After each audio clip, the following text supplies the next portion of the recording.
السلام علیکم سامعین، welcome to my channel voice of Mona. ہماری آج کی سٹوری کا نام ہے زبردستی کے رشتے۔ عارب ہوٹل میں جاب کرتا تھا۔ وہ 4 بھائی تھے۔ عارب پڑھا لکھا تھا اور 5 اسٹار ہوٹل میں مینیجر تھا۔ اچھی خاصی سیلری تھی۔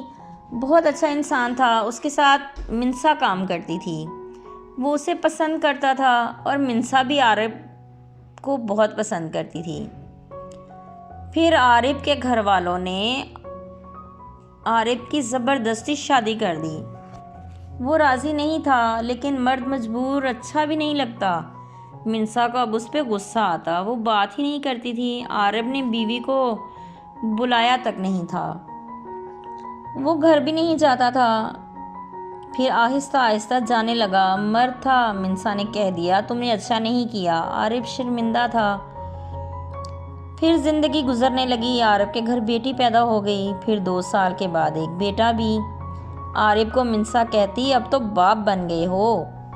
وہ اسے بہت باتیں سناتی۔ وہ چپ کر کے سنتا رہتا۔ منسا نے شادی نہیں کی تھی۔ وہ عارب سے سچی محبت کرتی تھی اور عارب کی فکر بھی کرتی تھی۔ عارب بھی اس کی فکر کرتا تھا۔ وہ منسا سے کہتا شادی کر لو مجھ سے۔ وہ کہتی نہیں، تم مجبور انسان ہو اور مجھے مجبور انسان اچھے نہیں لگتے۔ وہ شرمندہ ہوتا، لیکن وہ غلط تھا۔ اسے اس وقت نہ کر دینی چاہیے تھی۔ اب وہ اس وقت کو پچھتا رہا تھا۔ اس نے ایک انسان کو کھو دیا تھا۔ بیوی سے محبت ہو نہیں پائی تھی۔ جس سے تھی وہ اب راضی نہیں تھی۔ اس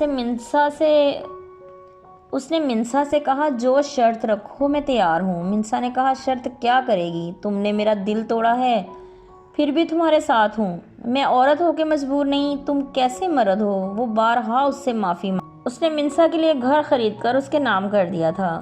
منسا نے کہا میں کیا کروں گی اس کا؟ مجھے تم چاہیے تھے، گھر نہیں۔ اب مان جاؤ۔ پھر منسا مان گئی اور انہوں نے کورٹ میرج کر لی۔ عارب بہت خوش تھا، زبردستی کے رشتے سے پریشان تھا۔ اس نے پہلی بیوی کو بتا دیا تھا اور بول بھی دیا تھا کہ اگر رہنا چاہتی ہو تو رہو، تمہارا سارا خرچہ ملے گا، اگر نہیں تو میں تمہیں آزاد کرنے کو تیار ہوں۔ اس کا بھی کوئی قصور نہیں تھا۔ اس نے کہا ٹھیک ہے، مجھے بھی خوش رکھو، اس کو بھی۔ لیکن عارب اب پوری طرح منسا کا تھا۔ وہ پیسے دے آتا لیکن رہتا منسا کے ساتھ تھا۔ وہ دونوں جاب کر رہے تھے، دونوں خوش تھے۔ عارب نے جو زیادتی منسا کے ساتھ کی تھی اس کا ازالہ تو وہ کر چکا تھا، لیکن اسے پتا تھا دوسری طرف اب وہ زیادتی کر رہا تھا۔